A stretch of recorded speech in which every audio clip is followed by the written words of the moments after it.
Hi everyone, it's Roger and James here from the What's on Disney Plus podcast. In this week's episode, we're going to be talking about some of this week's big new Disney Plus announcements, including some new SparkShorts, plus a new Happier Ever After special, not the one you may be thinking of. We're also going to be sharing our thoughts on some of this week's Disney Plus and Star originals. But before we get into any of that, quick bit of housekeeping. If you haven't already done so, make sure you do subscribe to the podcast either on YouTube or on the Spotify, iTunes on the audio version. Also, you can join our Facebook group with over 170,000 members. So you find that one over on Facebook. And you can follow us on social media like Twitter as well to keep up with all of our latest news. Also, you can help support the channel and the website by becoming a Patreon or a YouTube channel member, where you get exclusive perks. We get early access to some videos, like they got the Caravan of Courage. That's going to be a fun video for everyone to watch tomorrow when it's released.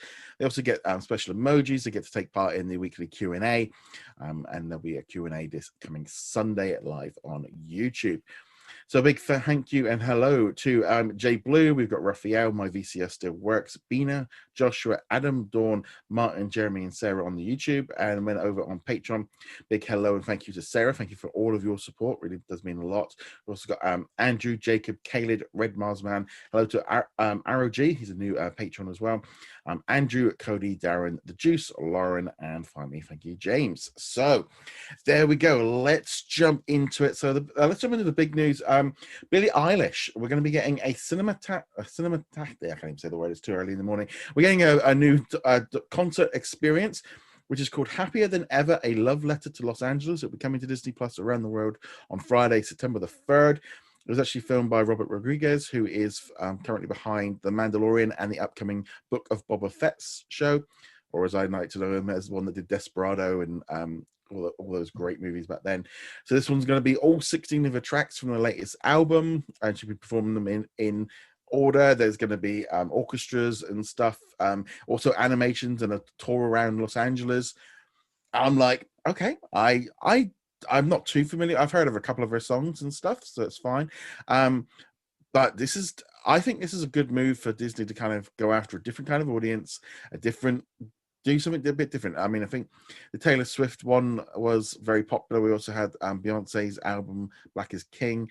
I think more of this is great. I think it's just some variety, stepping away from having, sort of Marvel and Star Wars and just doing something. I know some people obviously are like, oh, it's just like, no, there's so many celebrities, so many artists out there, making special event, and also the last year with them not being able to kind of do gigs properly. I think this just made a lot of sense. Came out of nowhere. I wasn't expecting it, but I'll check it out. It's going to be one of those things you can put on in the background at least and listen to her album. So that's pretty cool. I have no idea what kind of music she makes, so I don't know what my interest level is. I know that she's been fairly popular the last couple of years. I'm familiar with her name. I don't think I've ever heard any of her music. Keeping in mind, I don't watch TV, so I don't have commercials, and I don't listen to radio, so I don't get like the random stuff. I listen to the same stuff over and over again from like the 80s and 90s. I mean, I think she's doing the new Bond theme, but obviously they released the Bond theme and then they delayed Bond, so it's been out for a while. Okay, well, but yeah, it's just something different. Again, so it's always nice to know. We also got 2 new SparkShorts coming in September as well, and we're going to be getting 20 something, which is about becoming 21, and basically the idea that you don't actually know what you're doing, and it's all about kind of the idea of adults actually don't really know what they're doing, and we don't all have it together, which is 100%. We're all just winging it. I know kids look to us and think, oh yeah, it's like, yeah, we don't, we just wing it each day. It's a life-shattering moment that everyone goes through. Yeah. No, we don't know what's going on. We don't know what we're doing. And then we're getting Nona, which is she's a fan of EWW Smashdown Wrestling, and she gets dropped off her 5-year-old granddaughter, and she's got to try and work out how can she play with her granddaughter and watch Smashdown at the same time. And I'm going to be honest, we've only seen like 2 pictures of it, but the Smashdown one to me, I instantly went to. Obviously, I'm a WWE fan. But this instantly brought me back to being a kid, because I used to go to my granddad, who used to live literally on the other side of the road from our house. Used to go across every night, watch wrestling. We used to go there for the morning, the day after, for the big wrestling events. And granddad couldn't really move around too much, so it was that thing of we just used to go and watch wrestling, because I wasn't into any other sports. That was the thing. I didn't care. He used to just have the sports channel on 24/7. But the only thing I liked was resting. So it's that kind of thing of, remember, that's parts of it that I used to do with it. I mean, we didn't do a lot because he had breathing difficulties and couldn't really move around too much. But that's, for me, I just instantly, that one just stood out to me as, okay, that's something that I could completely relate to. And just simple thing is, like, she just needs to get her some wrestling action figures, and that'll be sort of Not even action figures. You need like those little like pillow pal things that you can just slam on the floor. I don't. Do they still make those? I remember those as a kid. I don't know, but no, I mean, I instantly just like, yeah, that picks up a sort of something for my life. But yeah, so I love SparkShorts. I think this and Short Circuit, I mean, we're going to get some more of them in a couple of weeks' time as well.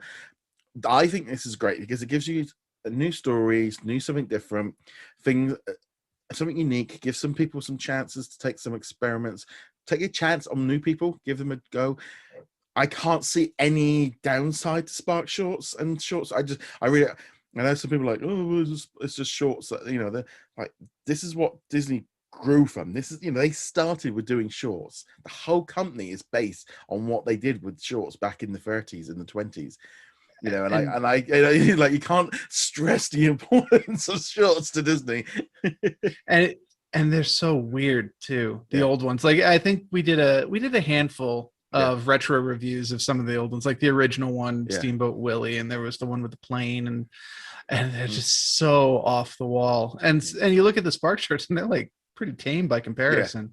But yeah, I 100% agree that there is no downside from our side. If you're not interested in the shorts, don't watch them. Especially now, there is so much content coming onto Disney Plus. If there's something you don't want to watch, you don't want to watch Billie Eilish, you don't want to watch SparkShorts, you don't want to watch The Mandalorian, whatever, you don't have to. There's still plenty of other stuff there. But yeah, I'm super excited for these. They look great.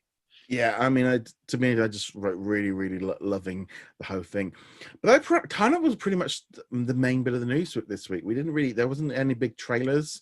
There wasn't any big announcements. We're just kind of in that lull just before Jungle Cruise hits Disney Plus next week. Now, there was a little bit of a thing with Black Widow last weekend with the box office where it dropped drastically. I think over like 60% on the box office, and cinema chain kind of bosses coming out and saying, well, if you didn't put it on Disney Plus Premier Access, you would have done more. And it's because of Premier Access that, piracy is so high, which is correct. The piracy is much higher on Black Widow than normal because it's a better quality one. But every single movie this year and in the last 18 months has had massive 60% drop-offs the second weekend, because everyone's going to see the things on the first weekend, and then the next week there's a new movie out because the schedule is so packed now. Everyone delayed everything, so it's literally every week we're getting multiple now blockbusters. We're getting, we had Space Jam last weekend, which would have had an issue, but it was also on HBO Max in the US. We're having big releases weekly, so therefore everyone's going and seeing the new thing. So the cinema, it was a bit like, well, wow, the cinema chain thinks that it's not a good idea to do Premier Access. That's not at all a conflict of interest. I'm like, that's like me. It's like I said in the video the other day. From my point of view, having every movie on Premier Access is the best thing going forward for me, and that's just, and there's, yes, I have a conflict of interest of it, and it's like, but I'm happy to say that. But the cinema chains are like, no, it's all their fault. We should go back to how it used to be. The interesting thing, Premier Access actually picked up a load of people on the second weekend. According to Samba TV, they picked up, I think it was 900,000 US household had brought it between like the Monday and the following, so in like a week period after Disney put out that announcement. They're estimating that I think they made at least $60+ million in the US alone on Premier Access for Black Widow. So internationally, I mean, you could be looking at, 80, 90, 100 million just on Premier Access alone. So it's a big, and that's where they're going to be looking and see. And we're seeing right now, numbers are rising everywhere. Things are moving around us. I know the stock prices dropped a lot this week because suddenly the realization that everything isn't quite bouncing back the way everyone had hoped.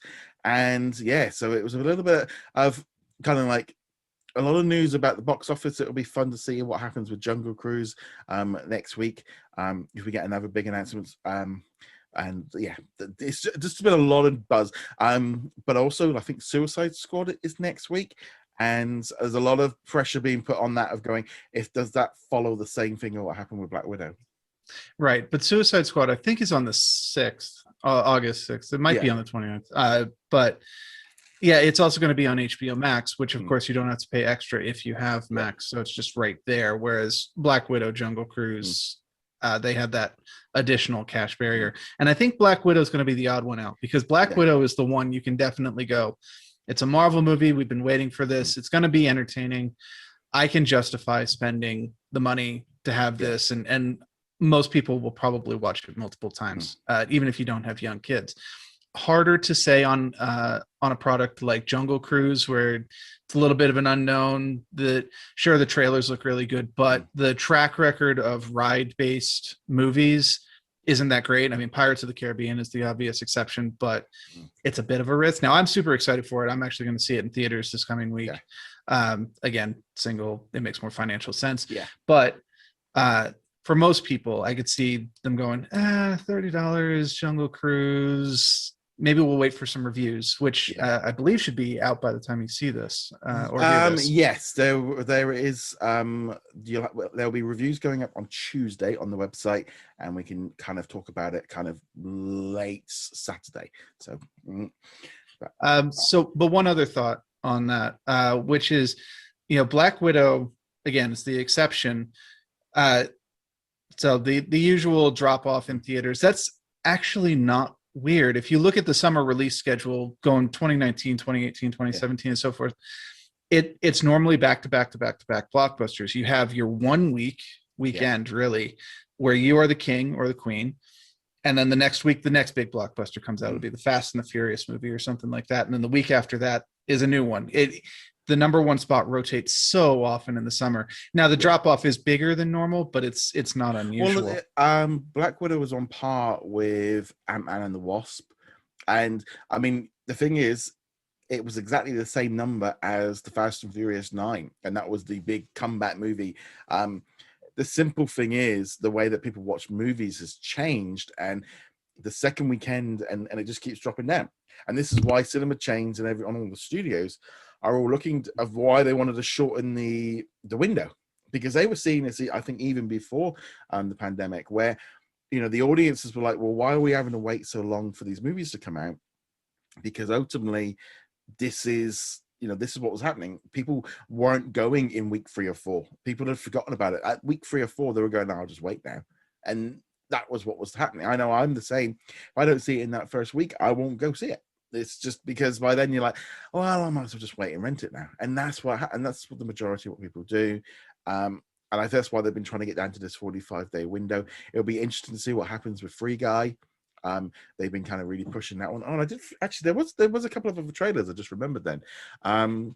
So yeah, it's definitely, I think, going to be something to look forward to, of moving on, of having the whole idea of the box office is changing, and obviously cinema chains don't like that. They don't want to go down that line, and there is going to be a change, and everyone's going to have to adapt. I mean, I just feel like Premier Access is something that's probably just going to be around.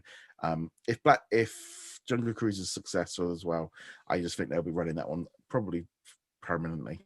I think that Jungle Cruise is the real test. Like, we always expected Black Widow was going to be successful on Disney, or sorry, Premier Access.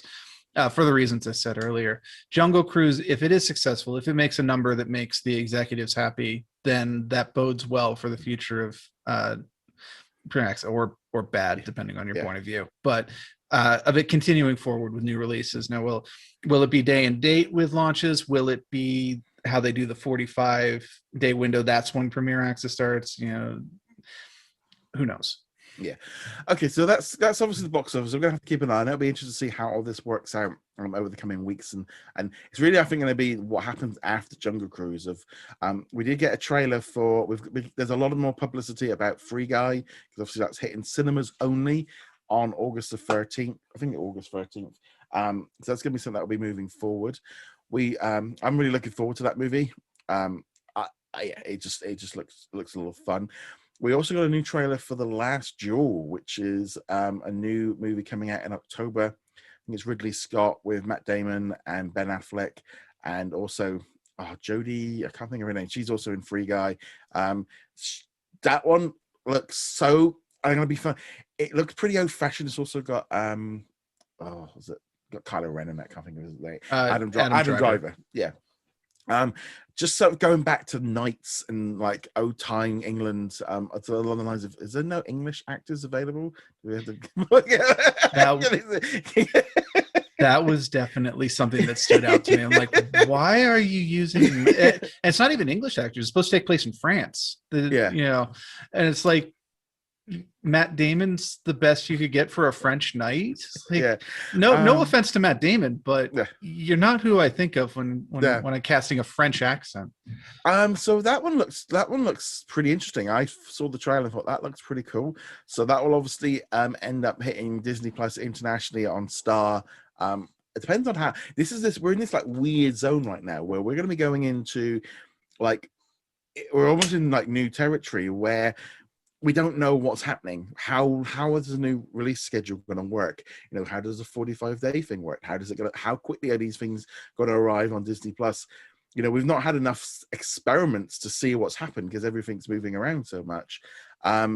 So that one's a good one. We also saw a trailer for Vacation Friends, which is going to be coming to Hulu and also Disney Plus internationally as a Star original on, I think it's the end of August, I think the 27th, if my memory serves me correctly. Again, they're all down in Mexico. They're having a lot of fun. John Cena's there, just being just a crazy person. And they end up crashing their wedding like a few months later and all. And I just saw this trailer. It's funny because I couldn't watch it on YouTube because it kept saying I needed to give my credit card details or my ID because it was the age verification. So I managed to find it on Twitter. It's just like, you guys, you get in here. It's like, okay, why do you need my credit card? It's like, I haven't got that on me right now and I don't really want to. It's like, okay. So watch it on Twitter. I really like, I mean, to be honest, they had me at John Cena. That's enough for me to kind of go, it just looks fun. I mean, you know, Mexico is lovely anyway, but yeah, this sounds like the perfect kind of movie. You can see them starting to shift into, this is probably the first experiment because it's the first time a 20th Century Studios movie, dually international streaming everywhere, Disney Plus, and then Hulu in the US. First time big release. So it's going to have a lot of it, and also very noticeably as well, a little 20th Century logo in the sign for this actual movie, along like with what they do with Pixar and Marvel, and kind of a lot of people picked up on that, going, "Oh, they didn't do it for the last Duel, but they did it for this one." Like the first kind of that Disney branding thing going on. I was just like, yeah. So that did you see that with that trailer? No, this one slipped completely under my radar, which is appropriate for John Cena because he is quite invisible and hard to find. So, but it sounds entertaining, and I'll hunt that trailer down and yeah. I'm not giving YouTube my credit card. I'll figure that one out if they try to get that from me. I think again, I'm just really loving the fact that we're starting to see what's happening now with the idea of what they're doing with Searchlight and 20th Century, because I think they're really going to start using this, because ultimately, like those kind of comedies generally do a lot better now on streaming than they do at cinemas. So we haven't really got into this new era of what 20th Century, you know, they brought 20th Century, and we've not really seen the impact of that yet. Though we have had like Love Victor, Love Victor was 20th Century. You also had Turner and Hooch with 20th television as well. So we're really starting to see this kind of kicking in. So I'm looking forward to that one. But I do agree that comedy in general isn't something that works quite as well in theaters. It depends on your personality a bit. Like if you get revved up by a crowd and everybody laughing all at the same time, then yeah, it's probably better in theaters. But if it's a risk and tickets are so expensive, it makes more sense to kind of try them at home and feel like this isn't funny. This isn't my kind of humor. You can just turn it off and no real loss. Yeah. But I know Adam Sandler had quite the comeback on Netflix a couple of years ago when his box office movies were bombing, and Netflix is like, whatever, we'll release like all of them here, and they did quite well. The one I really enjoyed of his was he did one, and like him and his family went on a vacation to Africa. I mean, it looked like it was more just in Atlanta, but it was. I really enjoyed it, and there was one with a shoemaker. Really imagine. And it is that kind of thing of like you kind of going like, yeah, I'm necessarily be like, do I want to watch that? But when it's on like Netflix or something like that, you just fire it up and give it a go. I mean, recently we had that one, was it Tomorrow War with Chris Pratt? Oh yeah, on Which, Amazon Prime over yeah, here, I think. I actually, to be honest, it was I enjoyed that movie. But again, it was a kind of thing of like, it was on streaming, so your expectations, and it's like, it would have been probably like, oh, it's just a summer blockbuster. It looks okay. I'll wait day and date. I was like, oh, I'll watch that tonight. And I really enjoyed it. And again, you got that thing going, that buzz then building up around it. So, but no, there's definitely a lot of stuff. So let's now jump into some of the stuff that we've been watching. So we've got quite a lot of stuff. Some of them we've watched, some of them we're all, because there's so much this week. First off, we had Behind the Attraction. So we had 5 episodes drop on Wednesday. You didn't get a chance to watch any of them, did you? I did not. Unfortunately, I ran out of time on Friday, and I forgot they dropped on Wednesday. Actually, Yeah. Well, I'm going to be honest. This past week in the UK, we've had a heat wave. I mean, we were in like 30+ degree heat, but we're not built for that here in the UK. We don't have air conditioning in our houses, and so it was getting so hot that in the evenings we were just sitting in the garden because it was just cooler than. So there was kind of like 4 or 5 nights where I didn't watch really barely really anything, because it was just like, I can't. We had all the fans on and like, I can't hear the telly. I mean, literally, I've been sat in the garden typing away, because it's like, this is it. The only cool place that I've got is literally sat outside. So there was. So luckily, we're Behind the Attraction. I did get to watch all of them beforehand. And yeah, just a great little series. There are quite a lot of complaints that I've noticed of people saying about the narration style. They've not been so keen on it because it's a little bit more, I won't say childish, but it's a bit more trying to make fun of it, and some sort of Disney fans have not been so keen on that one. So you just go in with that one. But I enjoyed it, but it's a shame really, because the episodes I enjoyed the most are in the second batch. So I was like, when they released, went, oh, all the ones I really like the best, the ones I would recommend, were all the ones that were. It was funny, like the ones like about like the Disneyland Hotel was, and the ones about the trams and the ones about the castles were all the ones I enjoyed the more, rather than focusing on the ones like Pirates of the Cat. Oh no, sorry. Haunted Mansion was one. Tower. Those were like, well, yeah, I kind of know all this stuff already. It was the stuff that I didn't. The Disneyland Hotel one was the best one for me, because I didn't really know anything about it. And so I found that one the most interesting. But yeah, so that one's a great series. I wouldn't recommend binging all 5 episodes at once, because it's quite a lot to it. So also we had the Making of Loki, and I'm going to be honest, I didn't watch this one yet. I know there's been a lot of buzz around it. Again, I just couldn't physically sit and watch it for a couple of days. to be honest, I didn't even know it was coming out. Yeah, I didn't see it until I logged in on Friday, and yeah. like, oh, assembled. Oh, right, that's out.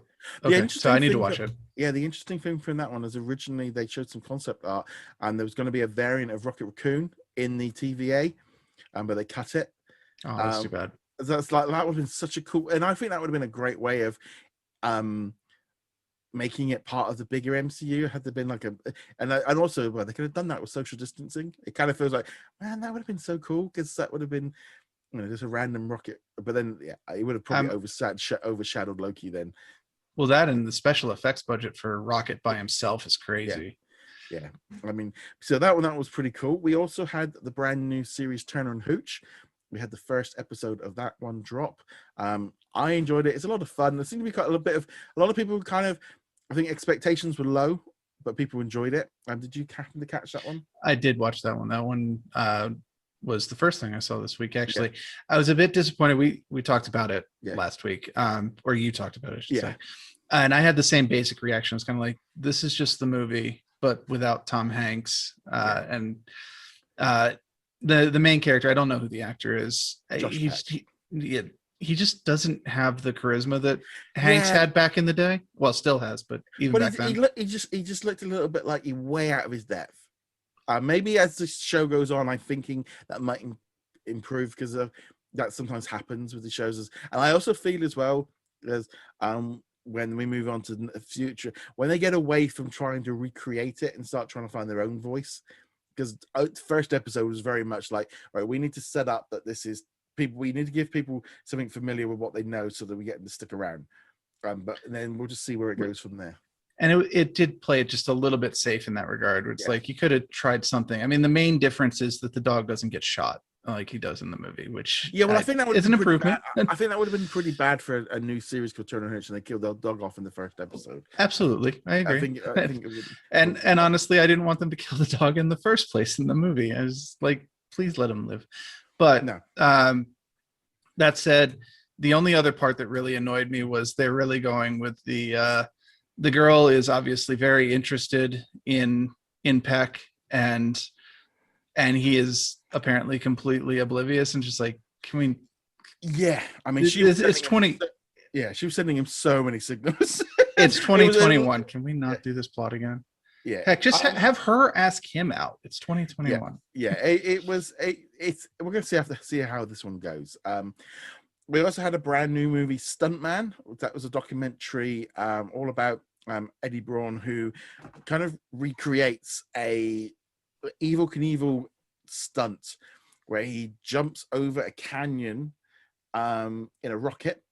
So it kind of goes through. They show a little bit of what he does for a living, of like the car crashes and stuff for movies. I'm gonna be honest, a little bit. I found this to be a very tricky documentary because the first 5-10 minutes, when they're sort of talking about him and what he does for a living and all the rest of it, I enjoyed. And then the next hour is just about building up to this rocket jump, and then we have the rocket jump, and it was very slow. I mean, the trailer kind of just shows you all the bits at the beginning and all the bits at the end. There's a lot of stuff that went on in the middle there, where he kept losing the TV deals. He lost 2 TV shows because they didn't feel like it was something they wanted to do. The fact that he lost 2 TV deals, and this movie has been stuck in the vote for 4 years, I think pretty much, and Disney didn't do any publicity for it, kind of shows of like, this kind of was a buy. And I don't know why they chucked it on there with Playing with Sharks. I don't know why they didn't hold this one back for another week. If you're going to watch it, go in, just be aware that you might want to just fast forward for about half an hour to 45 minutes. Just because it's basically, he needs to get the money, he needs to get publicity, he's trying to find partners.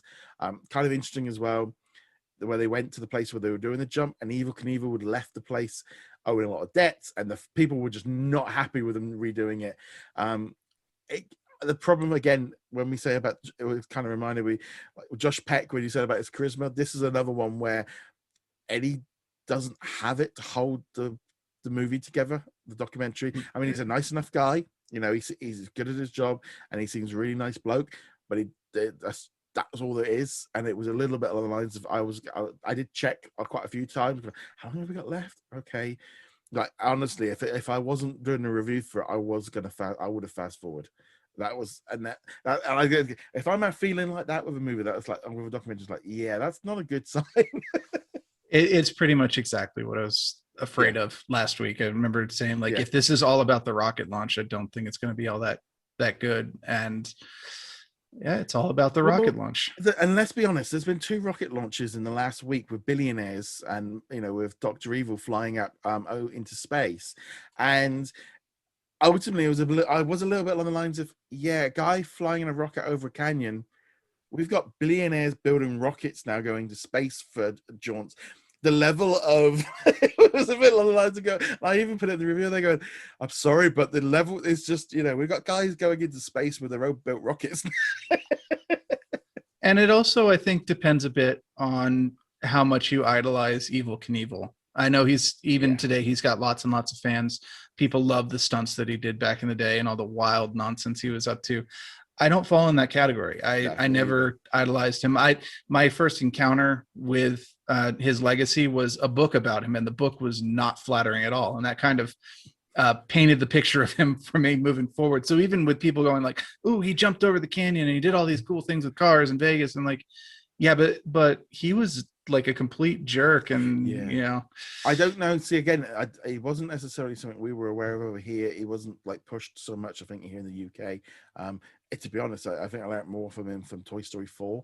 Duke Kaboom, yes, I would take Duke Kaboom over Evel Knievel. Definitely have a look at it if you like stuff. But just be aware that you might get to a point where you go, actually, this isn't really moving very quickly. But at the end with the stunt, with the actual thing, it looks great. but like I said, it was, for me, my big issue was, again, we've had some other big rocket launches which are just more fun. We also had Playing with Sharks, which was a new documentary about Valerie Taylor, all about her life, because she was one of the pioneers of like making shark documentaries back in the 60s, and then she ended up helping out on Jaws, like filming it on Jaws, and explain how that came together. And then basically then the rest of the documentary then shifts gear into like, right, we sharks have got such a bad publicity. Then they basically spent the rest of their life trying to reconvince the public that they're not as bad, bringing in lots of like protection for like sharks. And she's just been a pioneer in and I adore sharks. I love them. I actually also, just last night we watched Shark Beach with Chris Hemsworth, and actually she was in it as well, and she was so funny there, like with Chris Hemsworth just like touching his arm, going, oh, that's nice. And she took him for a dive down with some nurse sharks, and it was just along the lines of so if you enjoy if you like Shark Fest, if you're only going to watch one shark thing, I would probably say this one. I enjoyed it as well because of it being old school photography, so a lot of it is based, a lot of her footage from like the 60s, and like they said, a lot of it is how much more like it's almost like a frame, because there's not the fish, there's not the sharks like there were back then. We're at that point. I mean, David Attenborough goes on about this as well, of now they've got so much footage like from nearly like 60 years, they can actually physically see how much less animals and water and creatures there are, because they've actually got video footage. Again, it's a little bit slow on, but I enjoyed this one a lot. I really liked it. If I was to say to watch out the two, I think that was definitely for me a much better documentary. I really enjoyed it. It's one of those things, I don't really remember her before Hit the Hand, but you get to the end of it and then you go, okay, yeah. So it's a bit like Jane, that kind of thing, like where you're not really too familiar, and then suddenly then you watch and go, oh yeah, she's been banging that drum for like 60 odd years. Except Jane Goodall is a bit more famous. I think most people know who she is. I think it depends on because I mean, Valerie was, I think, much more well known obviously in Australia with her documentaries, but Jane wasn't here. She didn't do any publicity really much in the UK, so I hadn't heard of her. But we all have different ones that I think in our little places. But again, nice documentary, not for everyone. But I just again, just like National Geographic and stuff doing these kind of documentaries. Yeah, it's almost a history of underwater photography, actually. Like you said, they start off in the 50s, and it's all grainy and exactly what you expect from that, and they proceed into the 60s and the 70s, and you can see the technology improving, and they're getting better funding, so the technology is improving. It was a little bit jarring when they insert the pieces from Jaws, though, because they were very clearly from like the remastered upscaled Jaws, and they looked like crystal clear, and then they'd cut back to like 70s home footage style stuff, and you're like, whoa, what the It's just the fact I enjoyed it. I think it was, and if you like Jaws, then you're gonna watch it. It's amazing the impact that Jaws has had on the world. I mean, it just broke. I mean, because it's funny, because I was just trying to say because we was a little bit on Celebrity Gogglebox with Jaws last week, and I was watching it with my wife, and I said about like going on the attraction, and she goes, well, I didn't do it because it was gone when we went. But how people are just with Jaws is just like that, scared so many people at the water. And as someone that has scuba dive with sharks, I'm in that zone of, I'm one of those idiots that go down to feed sharks underwater. I've never fed a shark, but I definitely have swum with them before. I've scuba dived as well. We've talked about it before. Yeah. I love sharks. I love whales. I love all the underwater stuff. Yeah. You mentioned briefly, I did go on the Jaws ride many, many years ago. I've been on it twice. Yeah. And we actually had a similar conversation about a ride like this before, where it was like since the Jaws ride was very dependent on the person who was operating the boat, or operating in quotes. One time I went on it, and the person was like, oh no, it's a shark. And I was just like, this is the most pathetic thing ever. And then the second time I went on it a couple of years later, and the person was totally into it and hamming it up and like, it was great. Well, the thing is, well, really especially with that Jaws attraction, was my dad loved that ride. He didn't go on a lot of, he can't do speed rides. So like, It's a Small World, and Jaws was one of his, and like Haunted Mansion. So Jaws was one he loved it, and I mean he loved the movie anyway. But yeah, so Jaws, it was always like kind of thing of like he always wanted to do that one. So there was always that kind of thing of, you know, he didn't get him on a lot of rides. So when he got, so that was one that he, you know, he wanted to go on. But yeah, so that one definitely a good one. We also had a new episode of Love Victor this week. Here on internationally, and this one I thought was a real touching episode because it kind of shifted gears a little bit. We saw sort of Victor had a new friend come into this one, which I think is going to play in moving forward of how his mum deals with him, and kind of his mum coming to terms with it, and also dealing with religion. But for me, it actually wasn't so much that story. It was more about the subplots going on. We had like Maya with like her sort of stepmom and half sister of like suddenly feeling something for that and getting connected, which I think, you know, she's struggled with. But the big one for me was Felix with his mum. That last bit where he just like, we walked in to, you know, to Victor's house and asked to stay and just burst out crying. I'll be honest, I mean, I teared up. I was like, wow, I was not expecting it to go that way. And this show is just it's just picked up so much better than that first season. And it's just like, this is what you want from a high school drama series. It got that drama, and I was like, I really enjoy this. Love Victor's been such a great series. Agreed pretty much on all points. The Felix subplot is definitely the big driver for me on this show right now. Him dealing with his mom, him trying to juggle with his girlfriend, and her trying so desperately to help, but him being like, you can't, you have no idea what you're getting into. It's a fantastic subplot, which is not to get on the other ones. You know, Maya's subplot's been kind of up and down. I think it's currently at an up phase, but I'm less invested in that one. And then of course the main one, which is of course Victor. And it was really great to have this episode with the mom. She's not come to terms with it. You can tell she's still struggling with it, but you get that whole thing where she's like, she's trying, and she has that little mini speech with Victor's new friend, and you get that, like, I know I'm not doing great, I know I'm struggling with this, but I'm trying, and I love you anyway. And I think they really needed that moment in the show. Yeah, kind of, and it was nice that they didn't do the full like just flip. You know, like, no, show the struggle, show that kind of, you know, she's really fighting, and I think fighting with the religion aspect, and then bringing in the aunt and like the thing of like saying like, it's been ingrained into me my entire life that this and like just not showing, you know, don't show your brother, don't we can't talk, and I think, well, why not? And it is just it's a fascinating thing. I just really enjoying Love Victor. It's definitely a highlight. One of the best series I think on as a Disney Plus Star original and on Hulu. It's a shame really with Hulu because obviously you guys got it all at once, but internationally we're getting them weekly, so it's a bit of I will admit, and this is in favor of the show, I am struggling a little bit with not just going ahead and finishing it off, but I'm going to stick to the same schedule that the UK has. But yeah, no, I consider that probably like the best way I can put the review is I want to see how this story wraps up, and I'm here every week. I'm looking forward to it. We also, let's see what else we had. We did have another episode of Monsters at Work. Again, I didn't watch this week. Again, the heat.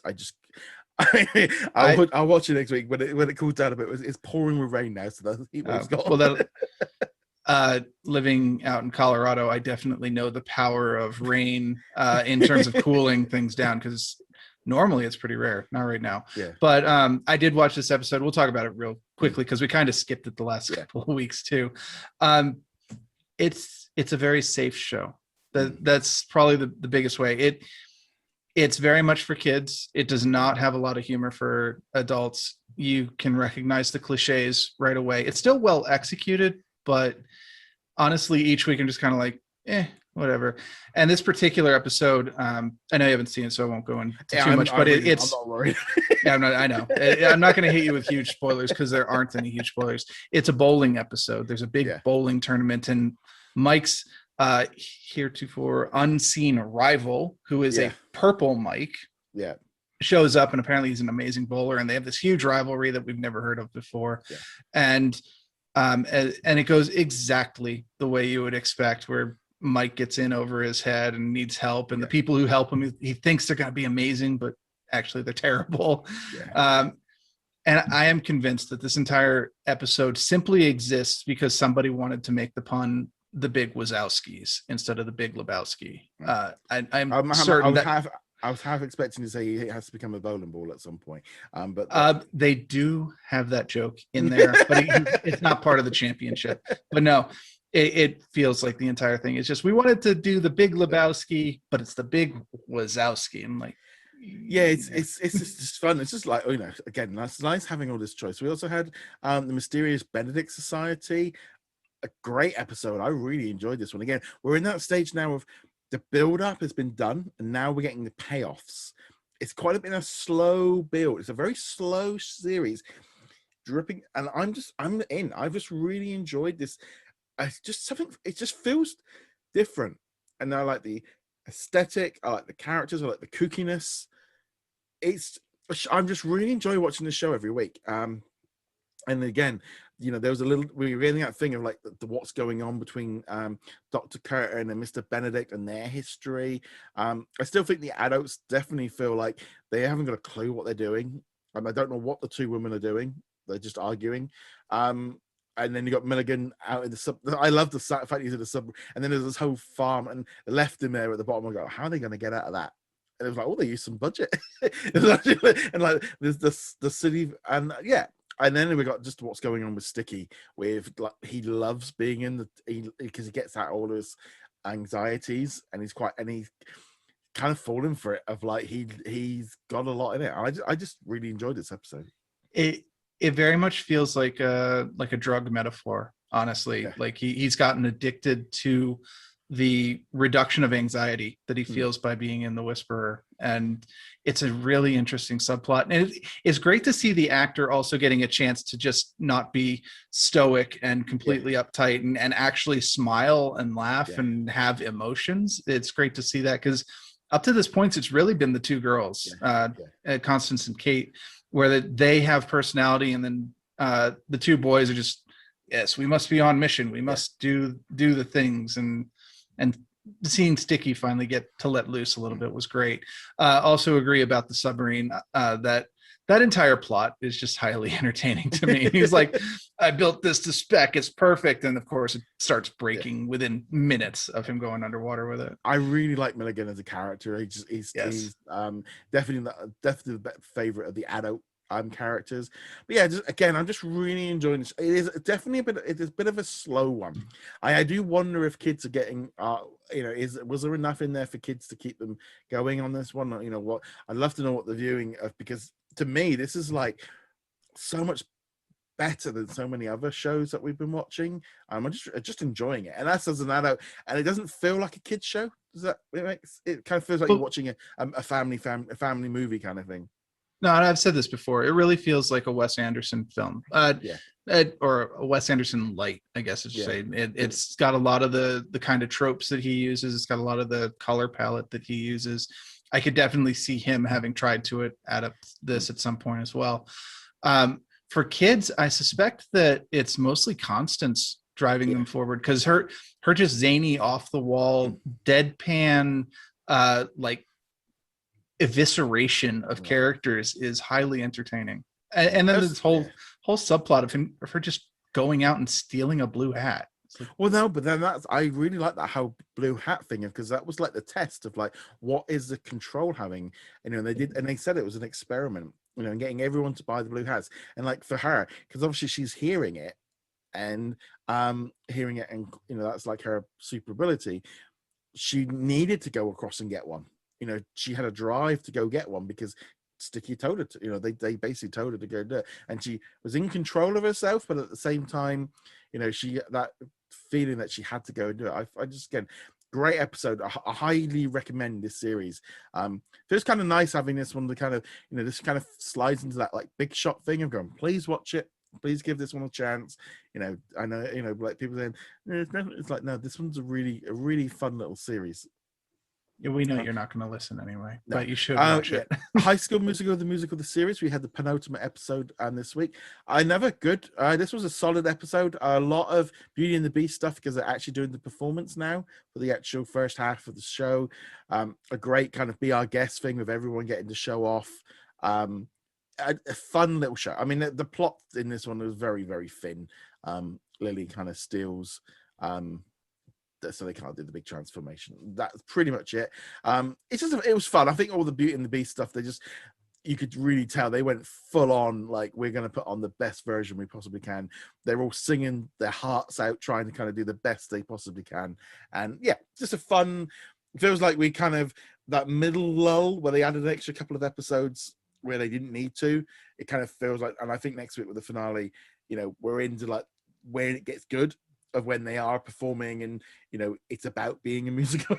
And then we're getting some of the big songs. Again, it was a nice good solid episode. I honestly might drop in and watch this episode and the finale for the music. Like I might fast forward through any like plot points and just honestly, you got that recap at the beginning. I think you could almost there's not a lot going on.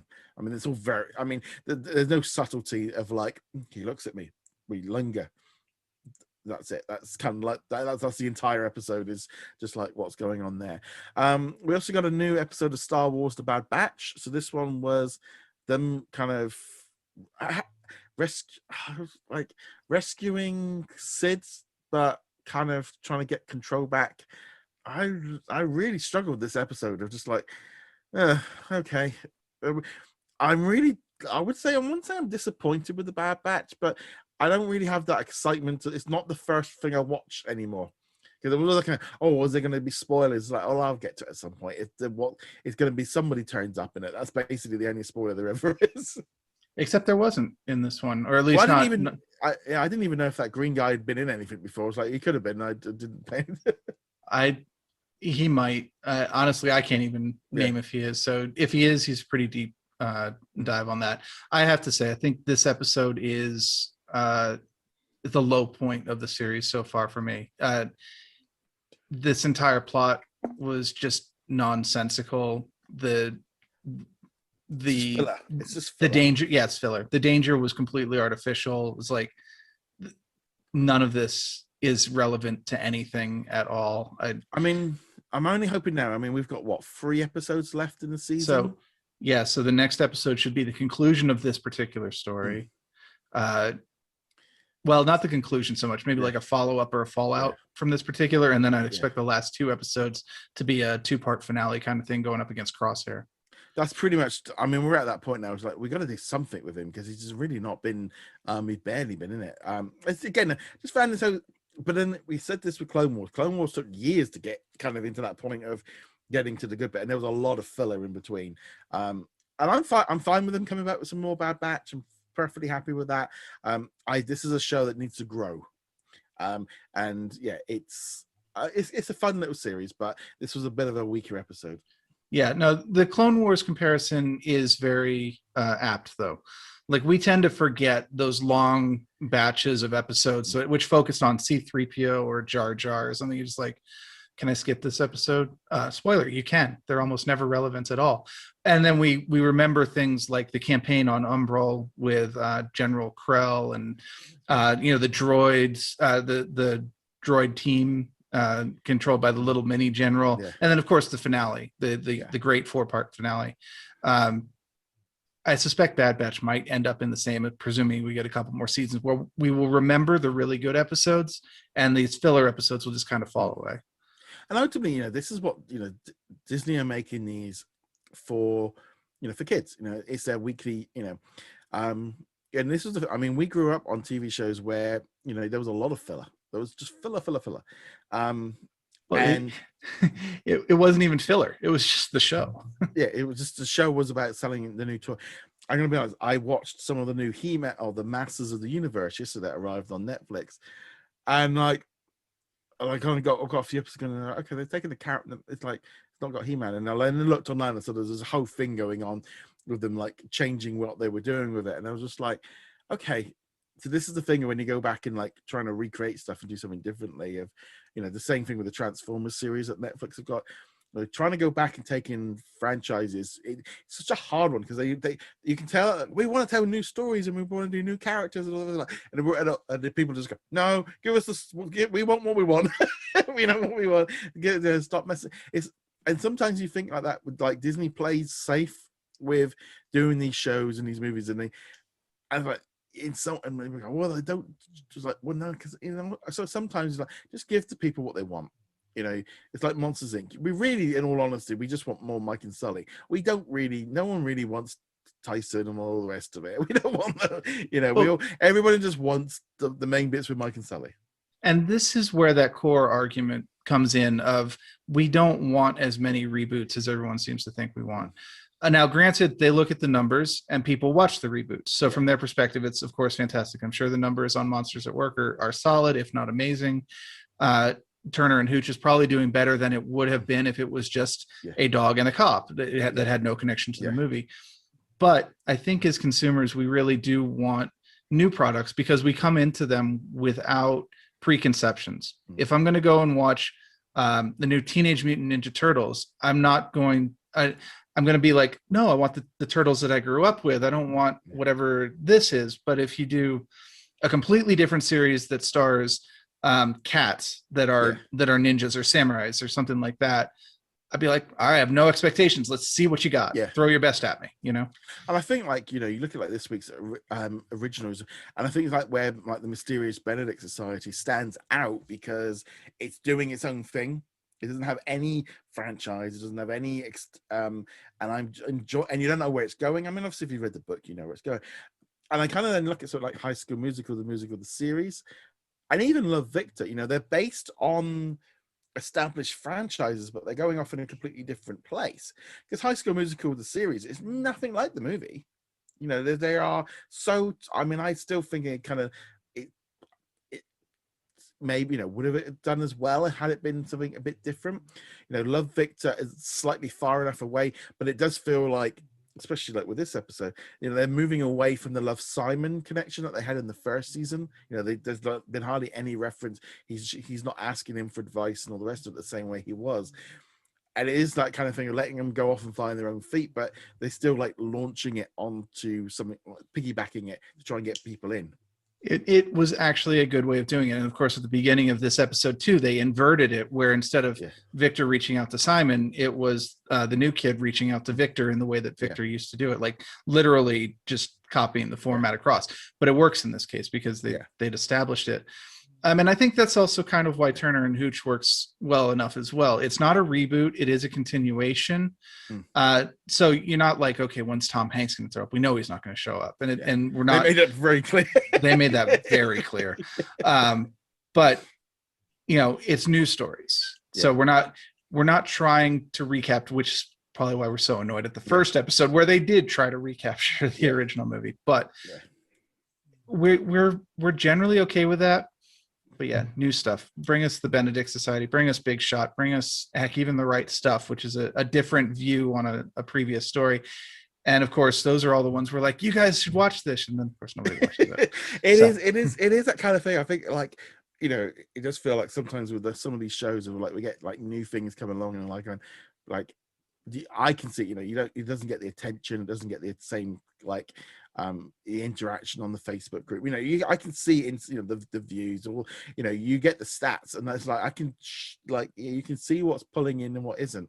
The Marvel shows are juggernauts, and the Marvel shows are juggernauts, and it's trying to get that kind of blend. It's funny really because like this week there's been a little bit more of a push here in the UK for The Walking Dead. But also in Canada, they're getting the new season of American Horror Stories coming the end of next month. They've not announced a UK date. And again, you put them up into the Facebook group and on the page, and like you get some people going, oh, yeah, these aren't kid shows. What are they? And like, Disney Plus has completely shifted internationally. And you then look at it and go, we are getting so much more different content. And, the addition of all these Star Originals of just, it does really just change up. I mean, like we've had things like Glooming MODOK, we've not talked about that for a while because there's just not had a chance to catch. And, then you look at like the lineup for August that got announced, and the same thing for the UK, and like multiple shows, there's so much stuff dropping in, because I watched like Grownish as well yesterday. So much different variety, and it is getting to that point of like, for me, of like, okay, I've got 10 shows to watch a week. Well, I do now have a pecking order, naturally, as you do, of which ones am I watching, which ones am I covering, because I need, there's like ones that are much higher, like Loki is like 8 o'clock, boom. It's like you want to watch it, and I'll be the same with Miss Marvel and Hawkeye, and Dr. Boba Fett, where I have to watch it that they're pretty much seconds after it goes up, because I'm invested. And then there are other shows like, I can catch up with them at some point. But yeah, it's just so nice having so much variety now. And I am getting, it's funny, because I was saying this to my parents the other day, it's like going, so I'm just watching. I feel like all I'm watching is Disney Plus shows, because there's so many now. I'm just like, I'll be like to my wife, go, oh, we'll watch this, like, what about what about something else? Oh, Netflix? We go to Netflix. It's just, and it is nice, because it's nice as well when you're watching these shows and you can tell instantly, like, are we enjoying them? Are we watching them because we like them? And it's that thing of, if I'm watching something like Love Victor, like, would I have given this a chance had it been on Netflix? I think of like things like 13 Reasons Why and Atypical and all the rest of it. Would I have probably sat and watched it? I don't know if I would have gone out in it, but I feel like, wow, this is a great show. I'm really enjoying it. Things like Big Sky would have been something that we probably would have watched anyway. But yeah, someone like if Benedict Society was on, the Disney Channel, I just never would have watched it. I just wouldn't have gone out my way to go find it. No, it's, well, especially since they didn't really promote it all that much either. I think they tried, but I think we're in this like weird bit now, I think, with Disney Plus, of trying to get, they're obviously got the push of the week that they're trying to push, because they've got so much stuff coming. But once something like Loki comes in, it and Loki and Black Widow are just like, we're taking up all the space. And I know it sounds bad. We say like, well, we need more than one show a week, but in some ways, when you have a juggernaut, it sucks. I mean, I really hope they've not seemed to be doing that with the August releases. I mean, but we do need these series to be spread out a bit more. I do think the Fridays and the Wednesdays of like, give these shows, and I think that helps with the Mysterious Benedict Society and Bad Batch, having them away from Loki. I think that did help. Yeah, it definitely helped a lot, and it meant that by Friday, when those shows come out, you've already seen the big ones, hopefully, and unless you forget that Wednesday is the new release, like some of us did. But yeah, no, this week in particular, I was kind of expecting, okay, Loki ended last week, we're gonna get the break week, and then I was looking at the release list, and I was like, whoa, there's so much stuff on here. Yeah. And I don't even have the Hulu stuff other than Love Victor. Yeah. I don't have those drops coming in, so it's like, all right, we've got Shark with so many sharks. We only talked about the one, but they dropped so much shark content. And then you got the Benedict Society, you got Bad Batch, and you got Monsters, and you got all this stuff. And for the first time since the launch of Disney Plus, I was definitely just like, there's stuff I'm not going to be able to watch. I just will not have the time. And and I had to resign myself to that, like, before I even started watching anything. So I was like, all right, Stuntman, that's back of the priority list for sure. So, well, I mean, this is definitely a good thing, because obviously if you are a subscriber, you've got a week to watch all the stuff, so you don't have to watch everything in like what we do. But it is I'm just loving the fact that people got so much choice. I mean, there's gonna be some weeks in August that from the lineup that things are starting to weaken out a little bit. I think it's just the nature of this kind of thing with the binge drop kind of thing that they're trying out with Diary of a Future President. But also, I think they are just holding back some stuff for the fall, because August is generally not a great time to launch new shows. Generally, here in the UK, all the kids just broke up yesterday for the 6-week summer holiday. So we're in like summer mode now. So like all the TV kind of drifts off because nobody's under a schedule and restrictions are down and people are running around. So for me, I always look at like the next 6 weeks, then you start seeing adverts on TV of starting in September, and ABC are getting ready to line up for the US with loads of shows like The Wonder Years, and that'll be coming to Hulu and Star. You've got loads of stuff coming up in the where I think we're in this now bit. August is the try and catch up. I'm just still trying to catch up on my Walking Dead. So I'm still I'm now into halfway through season 8. I'm hoping to get to seasons 8, 9, and 10 before the 23rd of August until the 11th season, because I'm totally hooked on that show. I'm loving it. But How many episodes are there per season towards the end? Well, Because there I know was- the first couple were very short. it's 16 episodes in each season up to now, but season 11 is going to be 24 episodes in 3 batches of 8 episodes weekly. So they're going to do 8 episodes and then it will stop for a bit and then it will come back for 8 episodes. So Walking Dead's going to be around right through to next year on Disney Plus. So it's going to be a long running thing. But yeah, it's just really, it was kind of in some way quite nice having a few different things to throw in there. But nevertheless, we'd love to know what you think of all of this week's Disney Plus and Star Originals. Love to hear your thoughts. Remember to go check us out over at whatsondisneyplus.com. You can find us on Facebook, Twitter, join our Facebook group.